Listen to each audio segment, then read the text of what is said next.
Bonjour à tous.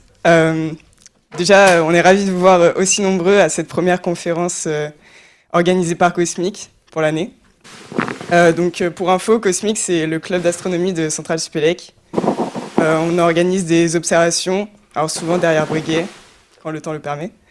On écrit aussi une revue mensuelle scientifique, Astronomics. D'ailleurs, il y en a une qui va sortir le 1er décembre. Et puis, on organise des conférences, comme celle d'aujourd'hui. Pour vous introduire brièvement, vous êtes astrophysicien à l'Institut d'astrophysique spatiale et professeur à l'Université de Paris-Saclay, où vous enseignez donc l'astrophysique et la cosmologie. Vos travaux sont orientés plutôt vers la recherche des premiers amas de galaxies, donc étudier leur formation, leur évolution. Et puis aussi, vous avez également participé à la mission Euclide, qui a pour but de comprendre donc l'accélération de l'expansion de l'univers. Et d'ailleurs, c'est une mission assez récente, parce que si tout se passe bien, en 2023, le télescope atteindra le point Lagrange L2 entre la Terre et le Soleil. Donc maintenant, je vous laisse la parole et bonne conférence à tous. Merci.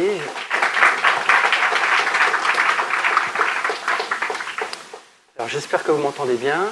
Alors j'ai des belles images, mais elles seront toutes pourries parce qu'il y a une lumière qui éclaire l'écran, donc vous ne verrez pas grand-chose malheureusement. Mais enfin voilà, je ne sais pas si on peut... on peut... Non, apparemment on ne peut pas. Ah, magique, voilà. Alors par contre, vous devrez dormir. Attendez, si ça marche. Ah non, c'est tout ou rien. Bon, c'est pas grave, écoutez. Bien votre interface. Alors... écoutez, on va faire comme ça, désolé si vous n'y voyez rien. J'espère que vous êtes connectés. Je vais vérifier parce que j'ai une interface qui permet de voir si vous êtes nombreux à être connectés. En fait, c'est vous qui allez faire le programme. Ah oui, donc je vais...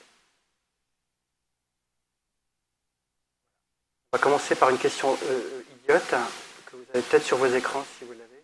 Vous êtes 55 à être... Vous m'entendez bien? J'ai l'impression que c'est un peu pourri, mais ça va pour vous? Vous m'entendez bien? Oui, c'est ça.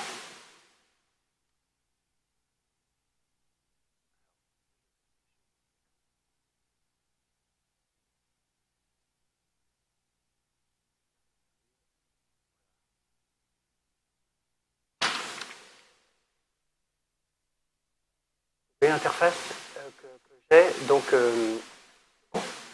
bon, c'est juste pour voir si ça marche, parce qu'en vrai je m'en fous de vos âges. Ça permet d'avoir en temps réel les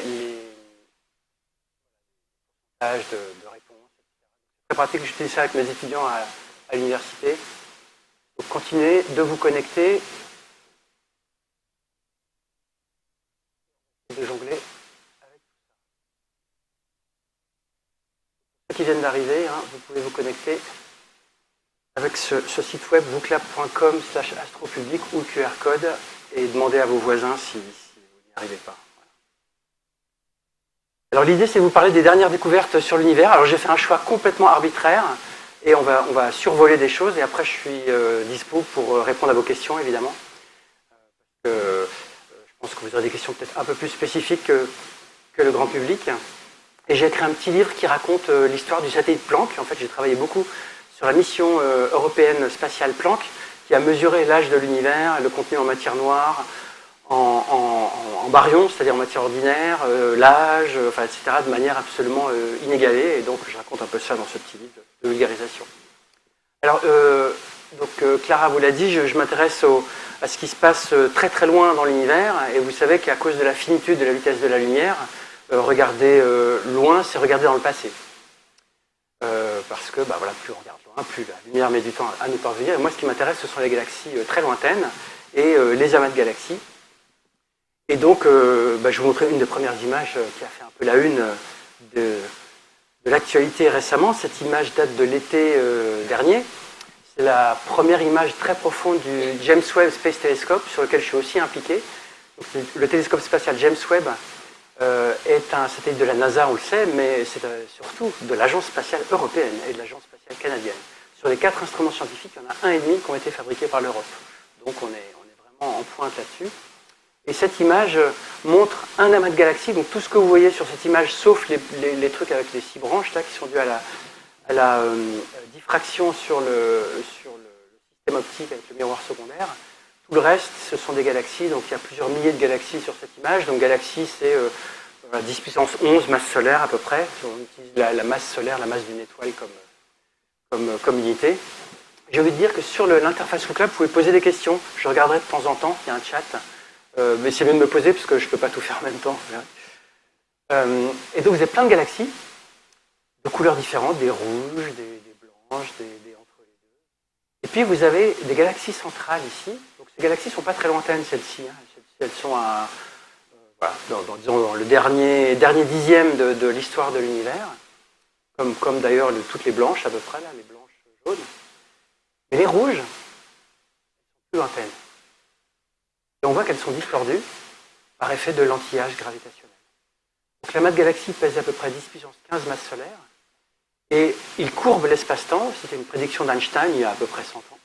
Et en courbant l'espace-temps, eh ben, les galaxies qui sont en arrière-plan, leur lumière est déviée comme une lentille, ou comme vous savez, un verre de vin que vous remplissez pas ou que vous remplissez d'eau, ça sert à rien, mais voilà. Quand vous regardez, vous voyez, ça distord le paysage derrière. Là, c'est une sorte de verre de vin géant, c'est une lentille gravitationnelle géante. Alors, les lentilles gravitationnelles ne sont pas sphériques en général, parce qu'il n'y a aucune raison que la masse soit distribuée de manière complètement symétrique. C'est pour ça que l'analogie du verre de vin est pas mal, parce qu'en fait, ça distord, mais de manière un peu pas comme une lentille, quoi, de manière un peu incontrôlée.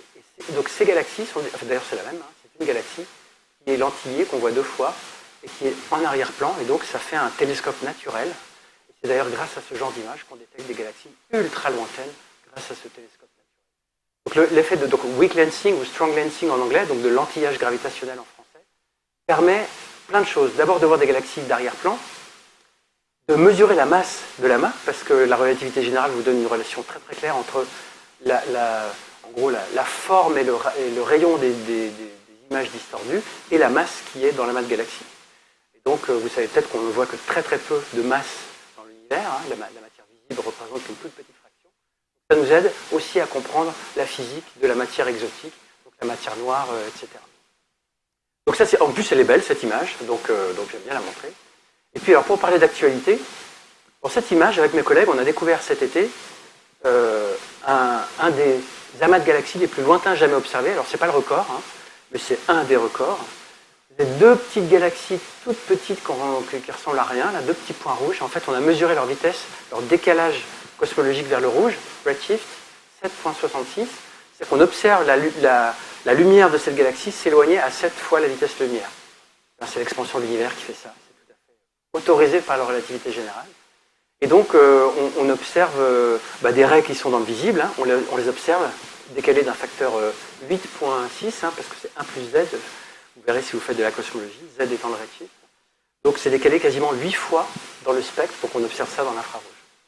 Donc on a observé 2 galaxies là, avec l'instrument spectrométrique sur James Webb. Et puis on a trouvé 6 autres galaxies autour, ce qui nous font dire que c'est probablement un des premiers amas de galaxies dans l'univers. Donc on est très contents. En fait, on ne comprend pas pourquoi ils sont là, ces amas de galaxies, si tôt dans l'univers, mais enfin ça c'est une question. En tout cas, on est déjà très contents de les détecter, et c'est alors, vous êtes peut-être troublé si vous avez lu que les chiffres ne correspondent pas entre la distance, l'âge, etc. Oubliez tout ce que vous connaissez en physique. Bienvenue dans le monde merveilleux de la cosmologie. Vous êtes dans une métrique, c'est-à-dire des mesures dans l'espace-temps, donc à 4 dimensions, et dans un espace-temps qui se dilate. Donc tout ce que vous connaissez sur les distances, les vitesses, le temps, etc., vous pouvez tout jeter à la poubelle, parce que votre photon, quand il émite cette galaxie, il balade dans l'univers, mais entre-temps, l'univers s'étend. Donc en fait, le temps qu'il met est plus long que juste si vous étiez dans un univers euclidien à 3 dimensions sans expansion, où là, vous mesurez avec une règle, et puis vous avez la distance, et le temps, les deux sont vraiment corrélés. Là, comme vous êtes dans un univers dynamique, il peut y avoir des chiffres qui vous troublent, mais c'est cela. Alors là, je vous montre le record absolu as of last week, donc de la semaine dernière. Des collègues américains et romains et plein d'autres pays. Je n'ai pas été associé à ça. Pareil, ils ont 2 images d'un amas de galaxies monstrueux. Ils ont cherché sur les lignes critiques de là où l'amplification gravitationnelle de ce lentillage gravitationnel est maximum. Ça, on sait bien le calculer. Moi pas, mais eux savent bien le faire. Et ils ont trouvé, dans cette petite zone 1 et 2, vous voyez, petites galaxies rouges, qui sont à des redshifts de l'ordre de 10 ou 12,5. Donc, quelque part, vous êtes dans le premier... alors, je n'ai pas fait le calcul, mais les premiers 5% de l'âge de l'univers. Vous êtes vraiment très. Donc, on observe à 13,5 fois... dans le spectre, sont décalés de 13,5 fois les raies, et là, 11,5. Donc, c'est les records du moment, sachant que ces records vont très vite tomber. Avec James Webb, on pense qu'on va avoir assez facilement des galaxies jusqu'à 16, etc. Donc, les premiers 500 millions d'années après le Big Bang, en fait. Et très tôt pour des galaxies, en fait, on se demande comment ces galaxies ont pu se former si rapidement. On a une idée assez claire de comment l'univers évolue, mais si rapidement, on ne sait pas trop faire. Alors, j'aime bien commencer par quelques images d'introduction, et puis après, c'est vous qui choisirez le menu, hein, parce que j'ai 6 ou 7 sujets, et je ne pourrai pas tous les traiter, donc ça sera à vous de voter. J'aime bien montrer cette image du trou noir.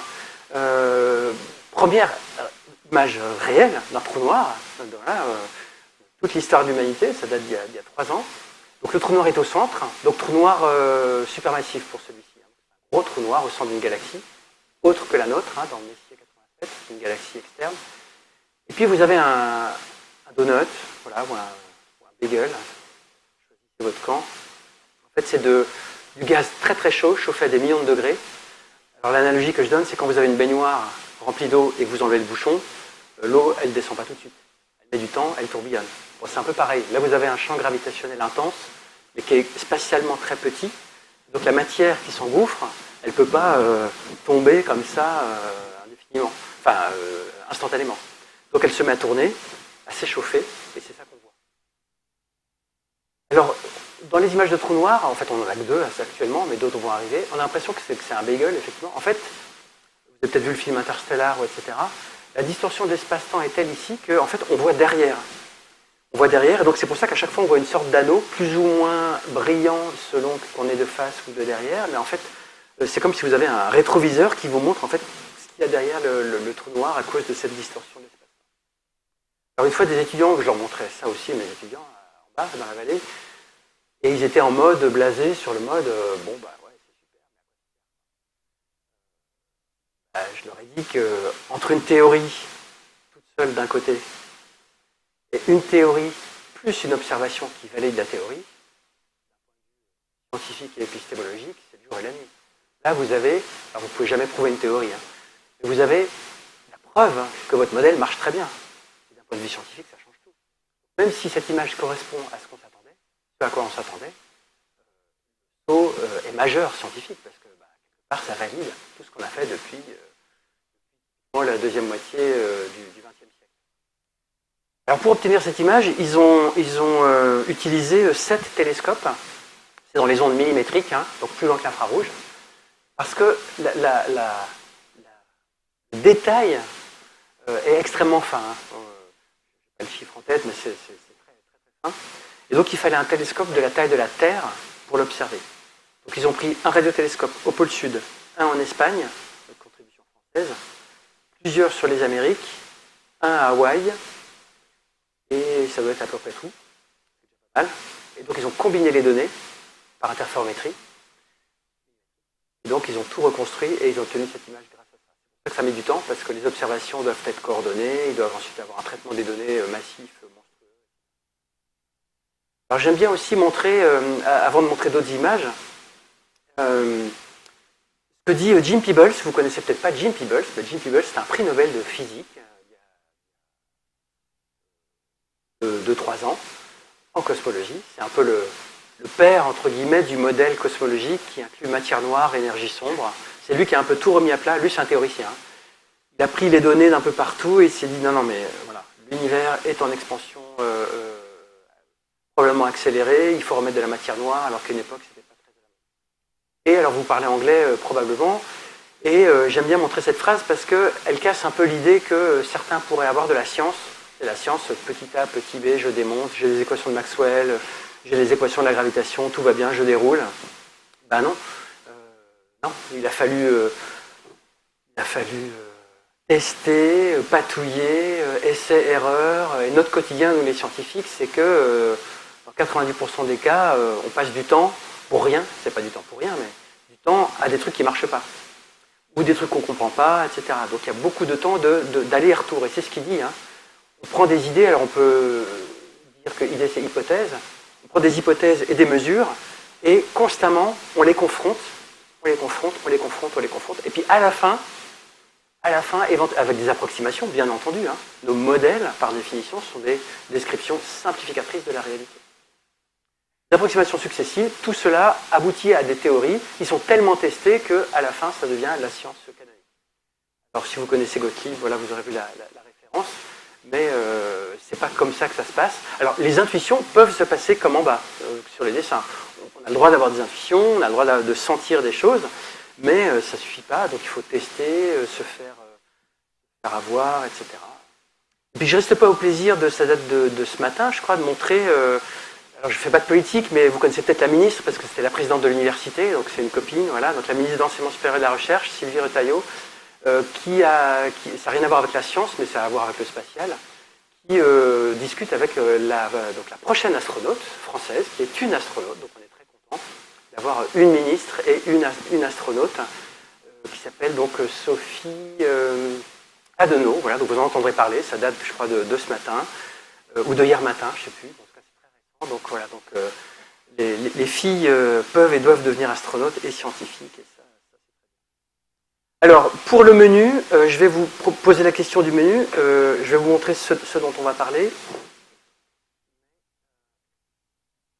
vais vous faire une petite intro quand même. J'aurai plusieurs sujets à choisir. Je vous les montrerai, mais si vous êtes en avance de phase, vous pourrez voter. Quelques points encore d'introduction. J'aime bien demander à mes étudiants de L2 pourquoi Thomas Pesquet, et maintenant donc la prochaine astronaute, flotte dans l'espace. Alors la première réponse qu'ils me disent, c'est parce qu'il n'y a pas de gravité. 100 km d'altitude, il y a de la gravité, parce que la Lune est attirée, etc. Donc je leur ai demandé de me faire une petite expérience pour me prouver qu'on peut flotter dans un champ de gravité même intense. Alors vous connaissez la réponse, vous certainement, mais j'aime bien montrer ce qu'ils ont fait. C'est Playmobil dans l'espace. Donc vous pouvez flotter dans une boîte tout en étant dans un champ gravitationnel assez fort. C'est le cas de l'ISS. Hein. L'ISS, c'est à peu près la distance Paris-Clermont-Ferrand, mais en verticale. Donc quand vous êtes en chute libre, vous pouvez flotter dans un habitacle. Alors, sauf qu'il faut une chute libre un peu spéciale, parce que la chute libre, en général, ça se finit mal. Donc là, ils sont en vol parabolique. Enfin, la petite boîte est en vol parabolique. Et l'idée de faire cette petite expérience, c'était de montrer qu'on utilise des lois physiques que l'on connaît sur Terre, ou que l'on déduit d'observations astronomiques donc plus loin dans l'univers. Et ce sont ces lois, ici les lois de la gravité, que l'on applique partout pour essayer de comprendre l'histoire, l'évolution, la structure de notre univers. Donc ils ont fait ça, vous allez voir dans un instant, juste en lançant une boîte et en mettant une petite webcam dedans. Et donc, vous voyez, on peut faire de la physique profonde avec une boîte et des Playmobil. Hein. C'est un peu mon credo en enseignement. Donc ça, c'est dans mon labo. Donc l'Institut d'astrophysique spatiale, donc, que je peux vous faire visiter.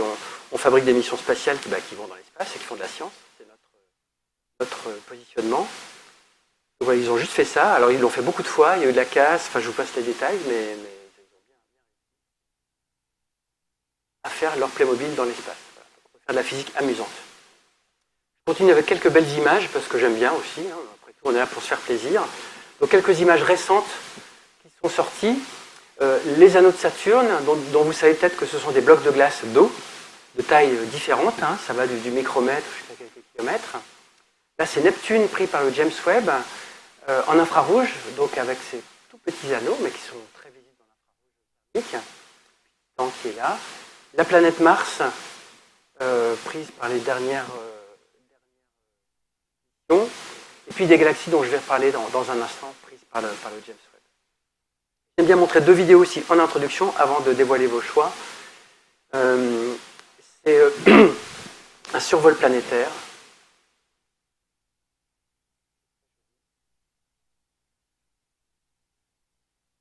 Je vais déplacer découvrir et profiter. Vous découvrez de quelle planète il s'agit.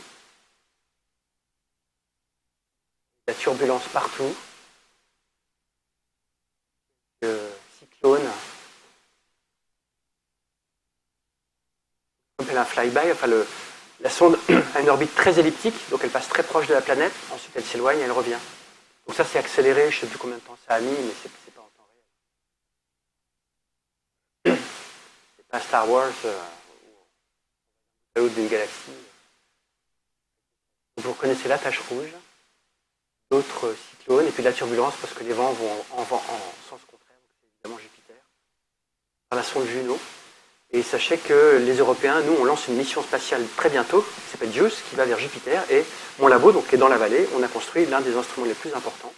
Et donc la manip est déjà en route vers son lanceur. Donc là, on a envoyé récemment des choses sur Mercure, bientôt Jupiter, sur les astéroïdes. Hayabusa, on avait une manip sur Hayabusa, donc qui s'est posée sur un astéroïde. Et puis cette mission DART, qui n'était pas complètement scientifique, et qui avait pour but de percuter un mini-astéroïde autour d'un autre astéroïde, en vue de changer sa trajectoire, et ça a été un succès. Vous voyez par là même qu'un astéroïde, c'est un objet non sphérique, hein, il n'y a pas d'équilibre hydrostatique, et c'est des rochers, de la poussière, etc., primitif du système solaire. Et là, vous allez avoir l'impact, donc ça date du mois de quelques semaines. Ah bah, dernière image. Hein, voilà. JPEG n'a pas eu le temps d'être envoyé, il n'y avait plus rien. Voilà, donc j'ai bien montré ces dernières nouveautés. Alors, donc, ce que je vous propose, c'est d'aborder quelques-uns de ces thèmes, sachant que je vous montrerai des belles images après. Je ne vous parlerai pas de théorie ni de puissance de calcul, même si ça fait partie des dernières découvertes. Hein, on a besoin de théorie et de calcul, notamment avec le Jean-Zé qui n'est pas très loin d'ici, calculateur. Donc, on pourra aborder quelques-uns de ces thèmes. Donc, je vous propose de voter, j'espère que ça marche.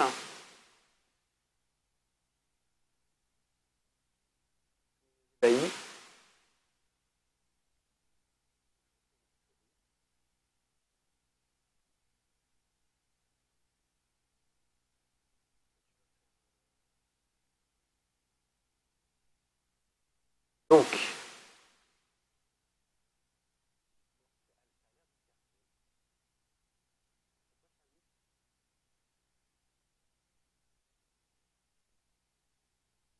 galaxie et matière noire, très bien. Lui en premier, c'est ça. 2.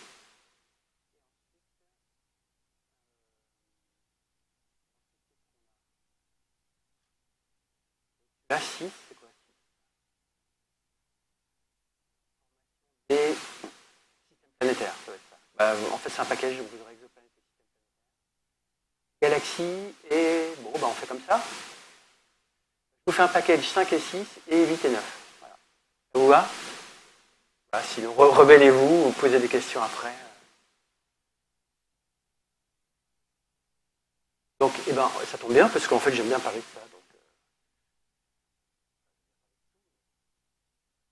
alors, on va commencer par les exoplanètes, parce qu'il y a des petits trucs rigolos à raconter. Alors, je vous fais quand même la petite intro, quand même. Un petit tour de l'univers, parce que j'aime bien montrer quelques images. Et je vous parle donc d'exoplanètes, formation des systèmes planétaires et de cosmologie. Donc toujours des images récentes. Là, j'ai mis Jupiter, mais j'aime bien montrer des images que vous connaissez peut-être. C'est pas mes vacances, mais c'est un coucher de soleil sur Mars. 100 fois moindre, composition en aérosol vraiment différente de la Terre. Et en fait, les modèles du GIEC, du climat terrestre, sont aussi calibrés sur Vénus et sur Mars. Parce qu'on peut se dire, on a n égale 1, on n'a qu'une seule Terre. Comment on fait pour que les modèles soient validés? C'est des questions scientifiques. Évidemment, ils sont forts, ils ont les paléoclimats, donc ils ont les climats anciens, donc leur modèle peut être calé temporellement sur Terre, sur le passé. Mais voilà, comment le valider? Il le valide sur l'atmosphère martienne et sur l'atmosphère vénusienne aussi. Donc on a une idée assez précise de ce qui se passe sur Mars, et en plus ça fait des belles images. J'aime bien aussi cette image, qui a aussi été prise sur Mars, qui rappelle à qui veut l'entendre que si vous entendez des milliardaires qui vous promettent d'aller sur Mars et de sauver l'humanité, en disant on peut polluer la planète, il n'y a pas de souci, on pourra tous vivre ailleurs, c'est du pipeau intégral. Voilà, il n'y a qu'une seule planète, il n'y a pas de planète B, et elle tient sur un pixel, voilà, vue de Mars. Donc c'est tout petit. Alors, vous parliez d'observation astronomique tout à l'heure. Donc, au bâtiment d'à côté, le H-bar, on a un gros télescope, le Célestron 14. Vous êtes bienvenus, hein, c'est l'assaut Alcor qui fait ça. Vous êtes en lien, j'imagine, avec Alcor, ouais. Et donc, on peut voir des planètes même à l'œil nu. En ce moment, on voit bien Jupiter le soir, Saturne un petit peu, et puis Mars un peu plus tard. Donc c'est vraiment des tout petits points. Donc, voilà, préservons notre planète et il n'y a pas de planète B. J'aime bien montrer aussi les planètes, les paysages du système solaire. Bref, je pourrais y passer des heures, même si c'est pas ma spécialité. Mais... Donc Vénus, pris par les soviétiques en 82, la mission n'a duré que 22 minutes. Non pas que les soviétiques à l'époque étaient mauvais, mais 480 degrés à la surface, pression de 100 atmosphères terrestres, enfin 100 bars quoi, et plus d'acide sulfurique, même le matos russe n'a pas résisté. Donc voilà, mais quand même, c'est les seuls à s'être posés. Alors il y a de l'eau partout dans l'univers, hein. De l'eau partout dans l'univers. Forme de nuages, à l'évidence, ici, de vapeur, donc Terre, Lune, il y a de l'eau, c'est un peu difficile à la trouver, mais il y en a un peu. Sur Mars, il y a beaucoup d'eau, sous forme de glace et de vapeur. Ça, c'est l'astre le plus lointain sur lequel les humains ont envoyé un robot. Titan, le satellite principal de Saturne en 2005, c'est la mission européenne, Cocorico, hein. Huygens, avec Cassini, les Américains. Et donc, il y a des rivières de méthane, puisqu'il fait moins 200 degrés, et tous ces rochers, c'est de la glace d'eau. Donc, c'est des rochers d'eau et des rivières de méthane qui coulent. Et celle-là, elle est chère à mon cœur, parce que même si j'y suis pour rien, elle vient de mon laboratoire, donc juste en bas à l'IAS. C'est nos caméras qui ont pris cette photo de la comète Churyumov-Gerasimenko en 2014. Donc, c'est le robot Philae, la mission Rosetta, vous vous rappelez peut-être, qui s'est posé. Et voilà, et c'est nous, c'était fait par l'IAS et les Européens. Et c'est nos caméras qui ont fait ça. Alors, la caméra qui a pris cette photo, en fait, il y en avait 7, hein,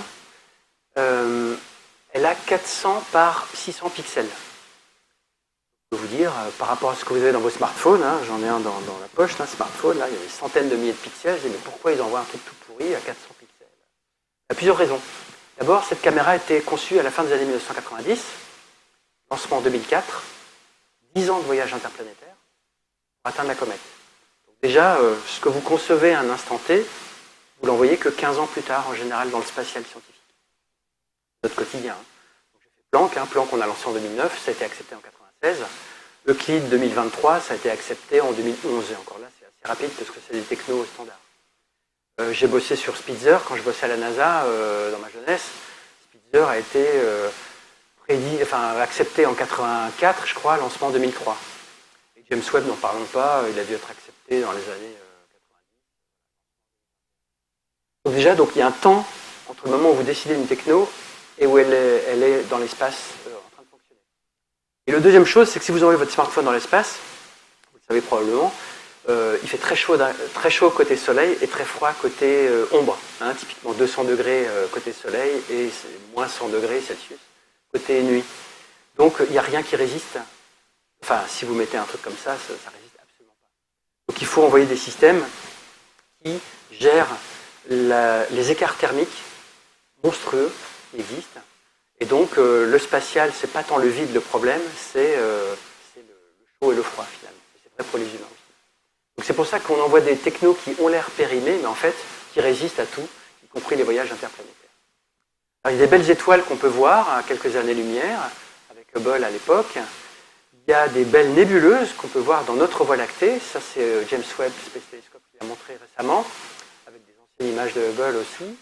Donc cette scène finalement est une scène d'une violence rare, on ne s'en rend pas compte, mais en fait il y a une étoile qui est tout en haut et qui envoie du rayonnement ultraviolet et des particules très intenses, hein, on appelle ça du vent stellaire, et qui est en train de détruire toute cette partie-là. Et les seules parties qui résistent, c'est les parties denses ici. Un peu comme quand vous faites un château de sable sur le bord de la plage, il y a une vague qui arrive, votre château de sable ne disparaît pas tout de suite, ça fait une sorte de traînée, hein, c'est comme la forme des gouttes d'eau, etc. C'est un peu le même principe. Donc ça, ce sont les zones les plus denses. Et les petits points rouges, c'est là où se forme la prochaine génération d'étoiles. Donc les étoiles sont en train de naître là, là, là, là. Ça, c'est un nuage moléculaire, avec plein de molécules complexes. Alors, je ne sais pas s'il y a de l'eau là-dedans, mais il y en a très certainement. Il y a plein de molécules complexes, H2O, CO. Les milieux interstellaires sont très très riches en espèces chimiques. Il y a même plein de briques qui sont nécessaires pour faire des acides aminés. On va un petit peu plus loin. Donc ça, c'est des galaxies. Alors c'est pris dans l'infrarouge. Donc ça, c'est pris avec mon satellite favori qui était Spitzer, parce que j'ai travaillé dessus quand j'étais à la NASA il y a 20 ans. Et donc maintenant avec James Webb, c'est évidemment beaucoup mieux. Mais en fait, James Webb utilise des technos qu'on avait utilisés pour Spitzer, mais en mieux évidemment, parce qu'il y a une vingtaine d'années d'amélioration entre les deux. Donc c'est des fausses couleurs, mais des vraies images. Alors une galaxie, donc l'image là c'est à peu près 1 million d'années-lumière. Galaxie spirale, galaxie en fusion à droite, galaxie d'Andromède en haut, et puis galaxie elliptique avec un gaz de poussière en bas à droite. Une galaxie spirale, elle contient de la poussière comme on vient de voir, des étoiles en formation, et surtout de la matière noire. Les galaxies contiennent à peu près 80% de matière noire, et ça on en est certain. Alors on en est certain, sauf si on ne change pas les lois de la gravité. Après, il y a des gens qui travaillent sur les changements de loi de la gravité, mais pour l'instant ça ne donne pas grand-chose. Donc il est nécessaire d'invoquer la matière noire, parce que sinon on ne pouvait pas expliquer la vitesse de rotation des étoiles qui sont là. Il devrait partir comme un feu d'artifice en moins de temps qu'il le faut pour le dire. Et voilà les galaxies dont je parlais tout à l'heure, que vous avez peut-être repéré, le Stephan's Quintet observé par James Webb dans l'infrarouge. Donc c'est deux images du même champ. Vous reconnaissez les deux galaxies en fusion ici, les deux cœurs. La galaxie un peu avec plein de petits blobs, plein de petites structures. La galaxie spirale barrée ici, on la reconnaît un peu moins parce que c'est un infrarouge moyen. Puis celle-là, elle était hors du champ de MIRI. Alors MIRI, à droite, c'est l'instrument européen. Alors j'aime bien montrer ces deux images parce que donc c'est le même champ, mais vous voyez que selon les couleurs infrarouges que vous utilisez, infrarouge proche, infrarouge moyen, la forme des galaxies change un petit peu. Vous n'êtes pas sensible à la même chose. À gauche, vous êtes surtout sensible aux étoiles présentes, donc vous avez plein d'étoiles partout là. À droite, vous êtes sensible seulement à la poussière qui est présente dans les galaxies, quasiment plus à l'étoile. D'ailleurs, j'en veux pour preuve que cette étoile, ah ouais, en fait on ne la voit pas, mais en fait elle est dans le trou. Ouais, bon. Bref, en tout cas, même si on la voyait, si elle était observée, on la verrait quasiment pas, parce que les étoiles brillantes, à cause du corps noir qui se casse la figure, on voit quasiment l'infrarouge moyen. Donc c'est cool, on élimine quelque part les étoiles, et puis vous voyez cette galaxie, le truc super brillant au centre, c'est un trou noir. C'est pas le trou noir qui rayonne, vous avez compris, mais c'est l'environnement direct du trou noir qui est chauffé très très fort, qui chauffe la poussière et qui rayonne dans l'infrarouge moyen. Observer dans ces couleurs, ça permet de voir l'invisible, littéralement, au propre comme au figuré, et de voir qu'il y a un méga trou noir, alors que dans le visible ou l'infrarouge proche, on ne le verrait pas. Donc on aime bien utiliser des instruments qui observent en plein de couleurs, plein de longueurs d'onde différentes. Ça nous permet de mieux sonder ce qui se passe. Et puis, la belle image que je vous montrais tout à l'heure, donc de l'amas de galaxies, je l'ai déjà discuté, avec plein de galaxies, de la masse, etc. Et puis l'image la plus lointaine de l'univers que vous ne pourrez jamais voir, c'est le fond cosmologique qu'on a obtenu, nous les Européens, avec le satellite Planck. Merveilleux, vous ne pouvez pas aller plus loin, pas possible, parce que derrière l'univers est opaque. Donc on ne peut pas, il était trop chaud. Là c'est quand l'univers avait 3000 degrés. Donc vous êtes à peu près 380 000 ans après le Big Bang. Et c'est c'est à cette époque la première fois que la lumière peut se libérer et traverser l'univers jusqu'à nos jours, et c'est ça qu'on voit. Donc c'est des petites fluctuations de température qui sont faites, il y a des fluctuations de densité, très petites, -5 en relatif, et ces petites fluctuations, avec la gravité, vont donner naissance aux amas de galaxies et aux étoiles, etc. qu'on connaît aujourd'hui. On a l'impression qu'on a l'histoire assez claire depuis le Big Bang jusqu'à aujourd'hui, même s'il nous manque des éléments comme c'est quoi la matière noire, c'est quoi l'énergie sombre, qui provoquent l'expansion accélérée de l'univers. Alors, on va aborder ce que vous aviez choisi. Donc, en gros, exoplanètes, formation des systèmes planétaires, si je ne me suis pas trompé. Et puis, alors, on commence par les exoplanètes, parce que c'est plus facile. J'aime bien raconter cette histoire, d'autant plus que j'ai rencontré la semaine dernière, enfin, on a rencontré, parce qu'on était deux, peut-être plus, mais je ne vois pas les autres dans la salle, a rencontré Michel Mayor, qui est un des prix Nobel, qui a fait cette découverte-là. Donc, vous êtes, avant 1995, il y a 0 exoplanète détectée. Une exoplanète, c'est quoi? C'est une planète qui tourne autour d'une autre étoile que le Soleil. Alors, de par les siècles, la littérature et la philosophie et ce que vous voulez sont remplis d'histoires, mais il doit bien exister d'autres planètes et tout ça, ok. Mais scientifiquement, on n'avait rien. Donc Michel Mayor, Didier Queloz et puis Baran de Marseille, un ingénieur qui a construit l'instrument, Elodie, ils ont fait un super instrument à l'Observatoire d'Hauts-de-Provence, observatoire dans lequel j'emmène chaque année mes étudiants de l'Université Paris-Saclay. Donc si vous faites le M2 d'astrophysique, avec moi une semaine, utiliser tous ces télescopes. Et si vous êtes en L3 ou M1, d'ailleurs j'ai des Australiens qui sont venus l'année dernière, une semaine, mais c'est niveau L3 ou M1, pas plus, je les emmène une semaine en été, cette année ça sera le 21 juillet, en école d'été à l'Observatoire de Provence. Donc, vous verrez l'annonce qui passera, elle passera probablement en janvier, donc si vous voulez faire de l'astrophysique sympathique dans cet observatoire, on le fait et on le finance à Paris-Saclay. Bref, revenons à nos moutons. Donc c'est un télescope de 2 mètres qui donc est grand mais qui n'est pas non plus exceptionnel. Et Michel Mayor et Didier Queloz ont observé cette étoile dans notre Voie lactée. Hein. Là on est vraiment proche de nous, 51 dans Pégase. Et ils ont été surpris de découvrir ça. C'est la vitesse de l'étoile, ramenée en phase, hein, plusieurs périodes ont été observées. Donc c'est la vitesse radiale, hein, c'est-à-dire la vitesse sur la ligne de visée. De temps en temps, l'étoile s'éloigne à 60 mètres par seconde, et de temps en temps, elle vient vers nous à 60 mètres par seconde, de manière relativement régulière. Donc elle fait ça en fait, aller-retour. Alors après, donc, vous connaissez peut-être l'effet Doppler, hein, donc vous êtes sensible qu'à la ligne de visée, donc en fait ils ont compris qu'elle faisait un rond en fait. Hein. Elle fait un rond, mais nous on voit que la composante radiale, hein, la composante tangentielle est invisible. Instrument. Donc l'étoile fait un rond hyper régulier et se disent pourquoi.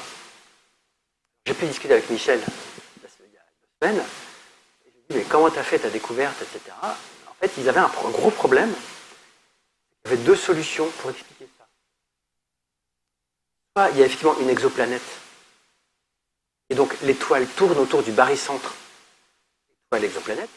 Vous savez que la Terre ne tourne pas autour du Soleil, la Terre tourne autour du barycentre, Soleil plus toutes les planètes. En fait, le Soleil fait un petit rond autour du barycentre total. Donc là, c'est ce qu'on voit. Mais il y avait une deuxième solution. C'était qu'il y ait des taches solaires sur cette étoile, alors qu'on ne voit pas, hein, on ne la voit pas l'étoile, hein, c'est un point. Mais ces taches solaires peuvent imiter, alors là je ne sais pas pourquoi, il faudra lui demander directement, mais peuvent imiter ce genre de phénomène. Et donc, ils avaient une découverte monstrueuse sous la main, mais ils ne savaient pas encore distinguer les 2 scénarios. Donc ce qu'ils ont fait, ce qu'il m'a expliqué la semaine dernière, ils ont attendu 1 an, parce qu'ils n'avaient pas tout le télescope privatisé. Ils ont bien repéré la période, et donc ils ont calculé 1 an après quand est-ce que cette oscillation devait avoir lieu, si c'était une exoplanète. Parce que ça tourne régulièrement, hein, ça c'est facile. Le loi de Kepler que vous avez fait à... loi de Kepler. Et donc, ils sont arrivés au télescope 1 an après, ils ont gardé leur découverte secrète. Ils sont arrivés au télescope, et dès la première nuit, ils ont vu, bingo, ça tombait pile poil là où ils l'attendaient si c'était une exoplanète. Donc là, ils étaient sûrs. Ils ont éliminé les autres possibilités. C'est ça aussi la science. Hein. C'est pas la découverte, j'arrive au télescope, je fais ma découverte, j'ai mon prix Nobel, circulaire, rien à voir. Enfin, vous le savez, mais je préfère en remettre une louche. Donc, il a fallu de l'analyse, de la persévérance, de la patience, du calme, de la discrétion, parfois. Et donc, voilà, ils ont obtenu le prix Nobel. Donc, en 2019, donc Michel Mayor et son doctorant Didier Queloz, donc faites des thèses, vous pouvez avoir le prix Nobel.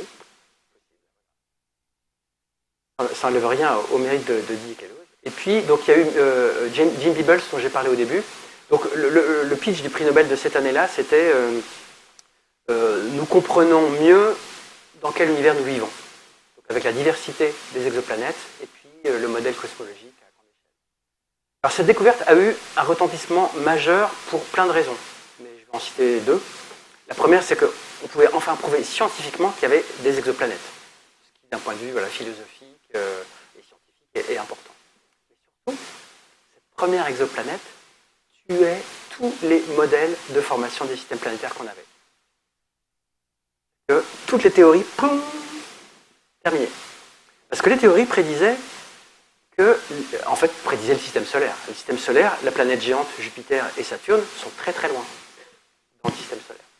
Là, cette exoplanète, c'est une planète géante qui n'est pas à la distance de la Terre, de son étoile, qui n'est pas à la distance de Vénus, de son étoile, qui n'est pas à la distance de Mercure, de son étoile, qui ne tourne pas en un mois, pas en une semaine, elle tourne en 4 jours. Vous prenez Jupiter, vous la mettez juste à côté du Soleil et elle tourne en 4 jours. C'est ça qui a été découvert. C'était impossible à expliquer avec les théories de l'époque. Impossible. Donc, c'est cool la science, parce que vous arrivez à remettre en cause des modèles établis. Alors, le modèle était basé sur n égale 1, système planétaire. Donc, entre-temps, ils ont permis de mieux découvrir, de mieux comprendre les systèmes planétaires, et maintenant, on les comprend, j'y viendrai dans quelques diapos. Alors voilà l'état de l'art, même si ça date d'il y a quelques années, des exoplanètes. Maintenant, on en a plus de 5000, maintenant, j'aurais dû mettre à jour. Donc les collègues, parce que c'est pas ma spécialité, classent les planètes sur deux axes. L'axe X, c'est la masse, petite masse, grande masse, et l'axe Y, la distance à l'étoile. Zone chaude, zone habitable, zone froide. Et vous avez les chiffres qui datent d'il y a 4 ans. Donc on découvre beaucoup plus de Jupiter chaud que de Terre froide. Et alors là, James Webb a fait une image, c'est très sympa, surtout que c'est avec l'instrument européen, voire français, il n'y a pas longtemps. Alors c'est moche, mais la science, c'est pas forcément beau à chaque fois. Voilà l'image d'une exoplanète dans l'infrarouge, donc MIRI moyen, à 15 microns, 11 microns, et avec NIRCam dans l'infrarouge proche, à 3 microns et à 4 microns. En fait, c'est une prouesse technologique, mais majeure, avec un système de coronographie super chiadé, que je comprends même pas d'ailleurs, c'est avec des cadrans de phase, etc. Ils ont masqué l'étoile, qui est représentée par le petit symbole, et ils ont vu l'émission thermique de la planète. Alors évidemment, il faut déconvoluer, il y a plein d'effets systématiques dans l'image, mais ils ont la preuve que l'exoplanète existe. Alors c'était une exoplanète connue, hein. Ils ont pointé une exoplanète connue pour valider. Hein. C'est pas une découverte d'exoplanète, mais c'est la première fois qu'on la voit comme ça, et c'est vraiment chouette. Et donc ils peuvent en faire le spectre, trouver sa température, etc. Alors si on revient, et ça j'aime bien, c'est un petit point statistique, si on revient à ce tableau, imaginons que ça soit le dernier, et que vous êtes théoricien. Vous êtes théoricien, vous dites, je vais faire un modèle qui prédit comment les planètes se forment. Et vous prédisez comment les planètes se forment, et donc vous prédisez le nombre de planètes géantes, moins géantes, petites, etc. Donc en fait, vous devez comparer vos chiffres à ce qui est là, qui sont les observations. Qui sont très difficiles à obtenir, mais qui sont réelles. En fait, vous allez voir, il y a un petit souci, et je vais vous donner, j'ouvre une parenthèse, je vais vous donner un exemple que vous connaissez peut-être. J'ouvre la parenthèse, cet avion. Vous êtes pendant la Deuxième Guerre mondiale et vous êtes des militaires américains qui envoyaient bombarder l'Allemagne nazie parce que voilà, c'est méchant. Manque de peau, 70% de vos avions ne reviennent pas, ils sont détruits par l'ennemi. Les avions fassent leur mission et reviennent vivants. Donc les militaires ont fait une statistique, un schéma illustratif, des impacts des avions. On va mettre des blindages. La question c'est où est-ce qu'on va mettre des blindages pour renforcer les avions, sachant que si vous mettez des blindages, l'avion est plus lourd, donc il est moins performant, donc si vous mettez des nouveaux blindages, il faut en enlever ailleurs, c'est une question d'optimisation. Donc les militaires avaient une idée assez claire d'où il fallait mettre les blindages, voilà. Et ils sont quand même allés voir un gars, un mathématicien, Abraham Mold, quand même pour lui demander son avis. Il a des idées brillantes. Et le gars leur dit... pas mettre ces blindages là. En mettre là où il n'y a aucun impact. Votre statistique a été obtenue sur quelles données? Sur les avions qui sont revenus. Les avions qui sont descendus, vous n'avez pas de statistique. C'est un biais de sélection. Donc quand vous faites une stat, même si elle est bonne, Il faut qu'elle réponde à la bonne question. Donc là, les militaires qui voulaient mettre des machins ici répondaient à une autre question, une mauvaise question. Donc c'est pareil pour nous. Donc fin de la parenthèse. Si vous voulez créer un modèle qui reproduit ça, vos données ont subi un biais monstrueux qui est un biais d'observation. Et nos instruments actuellement sont beaucoup plus sensibles à détecter des monstres proches de leur étoile, donc des Jupiters chauds, et ne sont absolument pas optimisés pour détecter des petites planètes lointaines. C'est très difficile. On va y arriver dans les décennies prochaines, hein, mais à ce jour, ce n'est pas le cas. Donc si vous faites une théorie et que vous les comparez aux observations, par contre les observations sont bonnes, elles vous disent ce qui sort. Hein. Il faut mettre un truc entre les deux, qui est les biais observationnels, ou les biais de mesure, enfin voilà, ça c'est vrai pour toute manip. Hein. Parce que votre instrument, eh ben, il sélectionne, favorise des zones plutôt qu'une autre. Et ça c'est vrai partout en sciences expérimentales. Donc vous voyez une question toute bête, hein. J'ai des exoplanètes, j'essaie d'avoir un modèle, et ben vous faites avoir si vous faites pas gaffe, parce que vous avez un méga biais de... Alors maintenant, comment se forment les planètes? La réponse complète, mais mes collègues la donnent. D'abord, ils ont des super observations avec ALMA. ALMA est un observatoire au sol dans le désert d'Atacama qui observe dans les ondes millimétriques, soixantaine d'antennes, interféromètres. Et pour la première fois, alors j'ai pas l'année, mais ça date d'il y a quelques années, ils ont découvert ça. Et ça, c'était extraordinaire, parce que c'était exactement ce qui était prévu, pour le coup. Alors c'est quoi? Vous avez une étoile qui est en formation là-dedans, dans une grande nébuleuse. Et grâce à la vue perçante d'ALMA dans les ondes millimétriques, ils ont vu le disque de matière autour de l'étoile. Vous savez que quand vous mettez un gaz en rotation, gaz sphérique en rotation, par conservation des moments cinétiques, pouf, il se met tout de suite en disque. C'est pour ça qu'il y a plein de formes dans l'univers qui sont des trucs en forme de disque, parce que c'est le système le plus stable avec moins d'énergie. Et donc, dans ce disque, vous voyez des sillons. Et ben, ces sillons sont interprétés comme des planètes en formation qui accrètent de la matière et qui font le ménage sur leur orbite.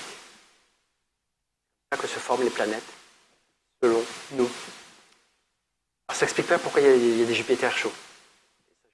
Et d'ailleurs, maintenant, il y a un zoom, et maintenant, on en détecte des quantités invraisemblables. Mais quand vous avez... Alors, imaginons que ça soit une planète qui se forme ici, qu'elle se forme, il y a encore beaucoup de gaz quand même. Et donc, il y a avec friction dynamique, avec des systèmes de friction, ces planètes donc géantes, éventuellement, migrent vers l'environnement très proche de l'étoile. Et les simulations numériques des gens de Nice, hein, c'est des experts, ont montré que la planète pouvait survivre. Donc, on ne peut pas former de Jupiter chaud proche de son étoile, ça on ne sait toujours pas faire. Donc, les planètes de type Jupiter se forment loin de leur étoile, parce qu'il faut accréter de l'hydrogène, etc. Une fois qu'elle est formée, par frottement, etc., elle peut migrer vers son étoile et faire ce qu'ont observé Mayor et Kellos et maintenant plein d'autres de tout à l'heure. Donc ça, maintenant, on comprend comment ça marche. Alors pourquoi c'est pas arrivé dans le système solaire? Parce qu'il y avait Saturne. Donc on doit notre survie grâce à Saturne. Parce que Saturne a bloqué Jupiter. Et s'il n'y a pas Saturne, Jupiter aurait dû migrer et manger tout ce qui se passe à l'intérieur. Et donc être une Jupiter chaud, comme on voit dans d'autres systèmes exoplanétaires. Voilà pour la formation des systèmes planétaires. Et puis un petit mot sur les galaxies. Vous me donnez 10 minutes, parce que je sais que c'est un peu long. Et puis après, il y aura du temps pour les questions, bien sûr. C'est ça le... Puis je conclurai. Je parle beaucoup. Les galaxies. Alors, les galaxies, il y en a plein de formes. J'aime bien cette image qu'on a faite avec Spitzer il y a quelques années. Ça, c'est des images infrarouges, mais c'est infrarouge proche. Donc vous avez les spirales, les respirales différentes, les spirales barrées et puis les irrégulières. Ça, c'est vrai que dans l'univers local. Plus vous allez loin dans l'univers, moins c'est vrai, parce que vous avez vu, les galaxies sont en fusion, elles sont en train de se former. Je ne sais pas si vous avez marqué sur l'image tout à l'heure de l'amas SMACS là, de James Webb, il y a des galaxies qui ont des formes pas possibles. Donc ça, c'est vrai qu'à bas redshift dans l'univers proche. C'est assez compliqué à reproduire, mais voilà. Donc elles sont belles, hein, ces galaxies. Parfois, vous avez un voisin là, vous avez des structures à l'intérieur. On a l'impression de comprendre ce qui se passe. Donc en gros, une galaxie, c'est 10-20% de baryons. Baryons, c'est la matière ordinaire en astrophysique. Et puis 80% de matière noire à peu près. Et ça marche, on arrive à expliquer tout ça. Même si on ne sait pas ce que c'est que la matière noire. Maintenant, la matière noire. Beaucoup de gens y ont beaucoup réfléchi. D'ailleurs, pas plus tard qu'il y a 2 jours, j'ai encore reçu un livre d'un retraité qui a tout redémontré et qui n'a pas besoin de matière noire ni d'énergie sombre. Bon, formidable, voilà. Mais bon. Sauf qu'il ne prend aucune donnée en compte. Donc, des gens qui ont des idées, c'est pas ce qui manque. Par contre, des gens qui ont des idées, qui ont regardé les modèles existants et qui ont regardé surtout toutes les données, ça c'est un peu plus compliqué. Donc voilà, donc le truc c'est de dire, voilà, si vous avez des idées, confrontez-les aux données. Alors historiquement, ça date de quasiment d'il y a un siècle, et puis dans les années 70 avec Vera Rubin, vous avez la distance au cœur de la galaxie, donc là vous êtes au niveau du centre de la galaxie, là vous êtes loin, et puis vous mesurez la vitesse des étoiles qui tournent autour. Et si vous avez juste de la matière baryonique, ce sont les petits schémas en bas, eh ben, votre vitesse doit décroître, parce que si vous avez une masse finie et que vous vous décroissez, loi de Kepler, on en revient toujours, votre période doit être beaucoup, beaucoup plus lente, donc votre vitesse doit être plus petite. Manque de bol, toutes les observations montrent que, en gros, la vitesse, elle est constante. Donc il est nécessaire d'avoir cette petite grosse contribution de matière noire. Voilà. Ça, c'est la raison historique. Alors après, il y a des gens qui disent « Ouais, mais j'ai une autre théorie, etc. » Bon, ok, mais enfin, bref. Convaincant. Il y a d'autres arguments. Le Bullet Cluster, un amas de galaxies, qui est une image composite. Donc, c'est 2 amas de galaxies, donc des gros trucs, qui sont en train de se... Enfin, en fait, on pense qu'ils se sont pas fusionnés, mais ils se sont rentrés dedans déjà une fois, avant éventuellement de se relaxer. Et ce qui est rigolo, c'est que on peut mesurer la matière noire par effet de l'anti-âge gravitationnel. On pense que c'est vrai, ça. Après, voilà, on peut se planter, mais on pense que la matière noire, elle est bien non collisionnelle, donc la matière noire est restée là où il fallait. Et les baryons, le gaz chaud, lui c'est un gaz collisionnel, et il s'est frotté au sens propre, et donc il a du mal, il est attiré d'un côté et de l'autre, mais il a du retard parce que c'est un gaz collisionnel, donc il y a eu des frottements, perte d'énergie, etc. Et donc ça c'est une preuve aussi pour dire, l'essentiel de la masse est là, donc il y a de la matière noire, et le gaz est bien en retard parce que le gaz est collisionnel, alors que la matière noire, on pense qu'elle, en tout cas on observe qu'elle ne l'est pas, donc ça marche assez bien. Mais pour moi, la preuve la plus éclatante, c'est le fond cosmologique. Je ne vais pas vous embêter avec ces courbes, mais quand même, vous avez vu ça une fois dans votre vie, si vous n'avez jamais fait de cosmologie. Quand on observe le fond cosmologique, on fait une analyse spectrale, une analyse en mode de Fourier, précisément une analyse en harmonique sphérique. Je ne vais pas vous embêter à cette heure tardive de l'après-midi. Mais... En gros, on a des modèles qui vous disent ce qu'on doit observer sur le ciel, c'est la température. Et là, c'est l'échelle, c'est un multipôle, comme les YLM, c'est un multipôle sur le ciel, enfin peu importe. Donc, ce qui compte, c'est qu'on peut prédire la courbe qu'on va observer dans un instant en fonction de la quantité de matière baryonique et la quantité de matière noire. Vous voyez que les formes sont complètement différentes. Donc il suffit, entre guillemets, d'observer le fond cosmologique et vous aurez la réponse sur la présence de la matière noire. Et là, vous n'avez pas besoin de galaxies qui tournent, d'amas qui se rentrent dedans.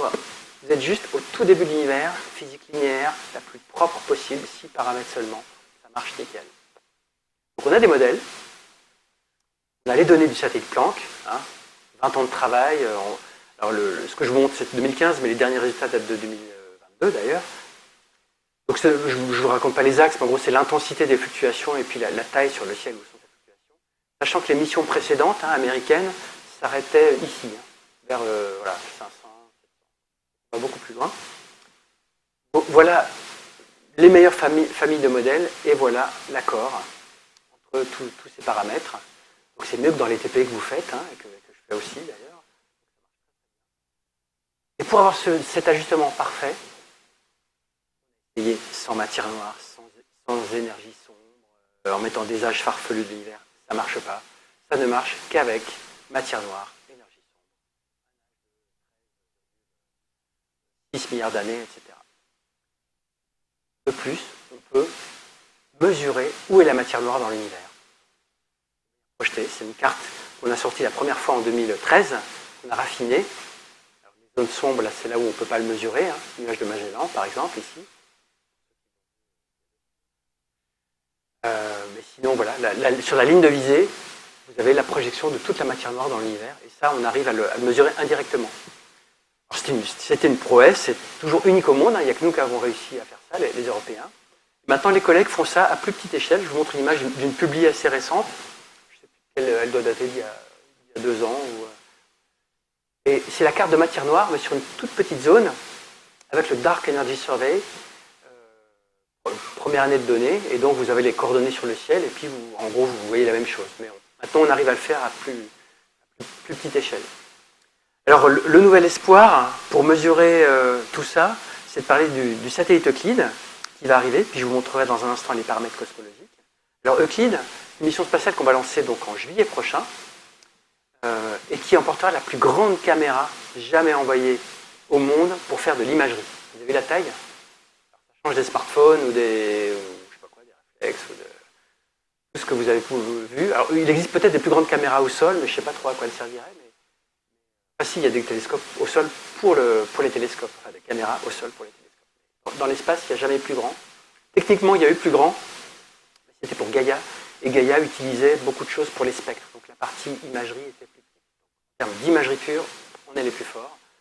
Ça, c'était fait au CEA, donc il y a l'Université Paris-Saclay qui est très très impliquée dans cette mission.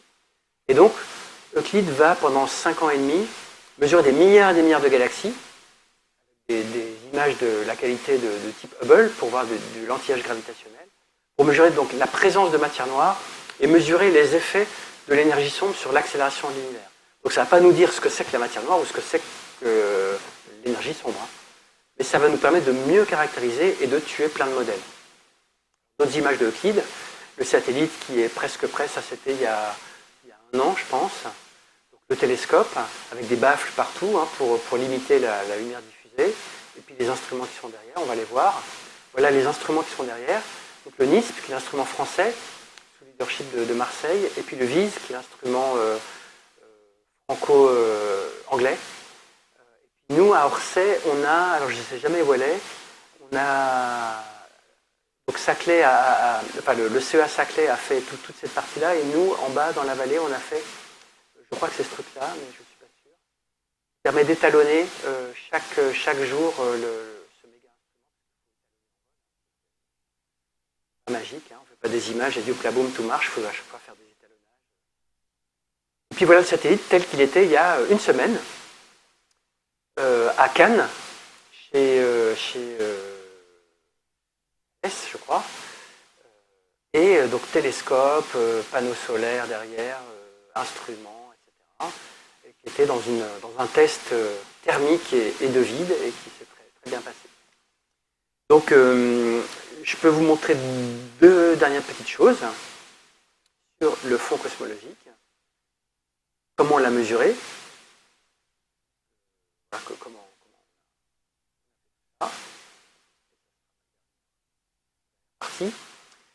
Donc, on fait un satellite super ambitieux et super shadé, avec des détecteurs refroidis à 0,1 Kelvin.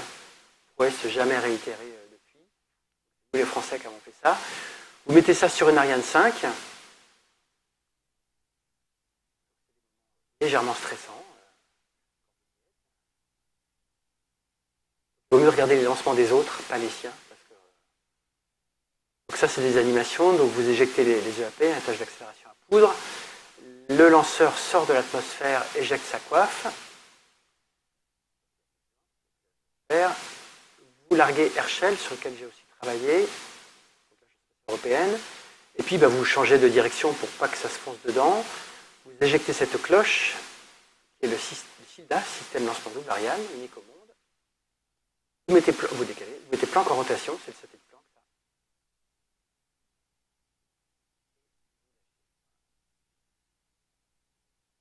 Et donc en 8 heures, Planck et Herschel ont fait le trajet Terre-Lune, et on s'est mis au point de Lagrange L2 Terre-Soleil, donc derrière la Terre. Hein. Comme ça, vous avez toujours le Soleil, la Terre et la Lune du même côté, parce qu'on avait besoin d'être dans l'ombre. Le rayonnement à 3 Kelvin, et avec des À 0,1 Kelvin, il ne s'agit pas qu'on voit le soleil. Et donc maintenant que vous êtes tranquille à L2, vous faites un tour, je simplifie, c'était un tour par minute, mais en gros vous faites un tour par jour, et chaque jour vous décalez le pointage, et surtout vous observez dans les ondes millimétriques, toujours. C'est là où tout se passe, parce que c'est là où le fond cosmologique, cette première lueur de l'univers, tellement fossile, est le plus visible et le moins contaminé. Donc au bout de 6 mois, vous avez ça, vous déprojetez, mathématiquement, et donc vous avez le ciel en ondes millimétriques avec la Voie lactée qui est donc recolorisée hein, en violet rose, avec les 2 nuages de Magellan là qui sont des galaxies proches, du gaz partout dans la Voie lactée, et puis les petits points rouges et oranges, c'est le fond cosmologique. Et donc, c'est l'image que je vous ai montrée, après 500 personnes, 2 ans de travail, vous obtenez cette image. Donc les petits points là, c'est ce qu'on voyait juste avant. L'image du fond cosmologique qui nous donne tous ces paramètres, et je finirai en vous disant dans un instant comment on obtient. On a aussi la polarisation de la lumière.